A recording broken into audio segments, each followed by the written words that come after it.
వస్తున్నా. అయితే ఈరోజు మన గుండెగాడు 3D గాడు వస్తున్నారు ఐర్లాండ్కి. మనం 4 o'clockకి వెళ్ళాలి అసలు. కాకపోతే ఇప్పుడే 3:49 అవుతుంది. ఇప్పుడే ట్రైన్ ఎక్కినాము, పోతున్నాము, చూద్దాం. చూడండి. మనతో పాటు హారిక అండ్ సారిక వస్తున్నారు. Let's go. Hi friends. అయితే వీళ్ళ original name Srinath and Srivardhan. వీళ్ళు నా 10th క్లాస్మేట్స్. నార్మల్ అయితే మేము ప్లాన్ చేసాము ఏప్రిల్ ఇంటేకే వద్దామని. కాకపోతే అన్ఫార్చునేట్ సర్కమ్స్టాన్సెస్ వల్ల వాళ్ళు రాలేకపోయారు. వీళ్ళైతే వదిలేసి పోతున్నారు మధ్యలోనే. Okay bye friends. Actually Harika రేపు ఇండియాకి వెళ్తుంది. లగేజ్ సర్దుకోవడానికి ఇద్దరు కలిసి వెళ్తున్నారు వాళ్ళ రూమ్కి. మనకి డబ్లిన్ 50 నుంచి డైరెక్ట్ బస్సులు లేవు ఎయిర్పోర్ట్కి. అందుకనే డాక్లాండ్కి ట్రైన్లో వచ్చిన. ఇక్కడ నుంచి కొనోలికి వాక్ కొంచెం, అక్కడ అంకితాన్ని పికప్ చేసుకొని ఎయిర్పోర్ట్కి వెళ్ళిపోదాం.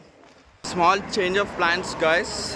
యాక్చువల్లీ అయితే మనం కొనోలికి వెళ్ళాలి. కాకపోతే కస్టమ్ హౌస్ నుంచి 40 minutes ఉంది బస్సు. సో అంకిత్ గారు కస్టమ్ హౌస్కి రమ్మన్నాడు. నేను ఇక్కడికి వచ్చాను, వెయిట్ చేస్తున్నాను. వాడు ఇంకా 5 minutesలో ఉంటాడు. Let's go. మనోడు అయితే వచ్చేసిండు. ఇప్పుడు next stop direct airport. Most entertainment feel అవుతున్నాడు. మున్నా వచ్చేస్తున్నా. ఎయిర్పోర్ట్కి అయితే వచ్చేసినాము. ఇప్పుడు బస్సు దిగేసి మన వాళ్ళని కలిసిడే. Let's go.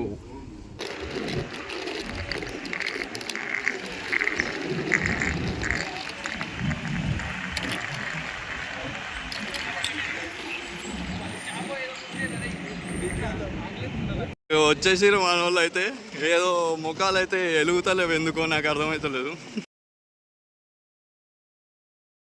ఇప్పుడే ట్యాక్సీ అయితే తీసుకున్నాము, ఇక ఇంటికి పోతున్నాము. ఇక మనోడు మొత్తం బల్బు లెక్క వెలుగుతుంది ఫేస్. అరే ఫేస్ చూపిరా బాబు అంటే అన్నాడు కానీ ఆ ఊహ ఎంత బాగుందో. మొత్తం లాస్ట్కి అయితే ఇంటికి వచ్చిర్రు.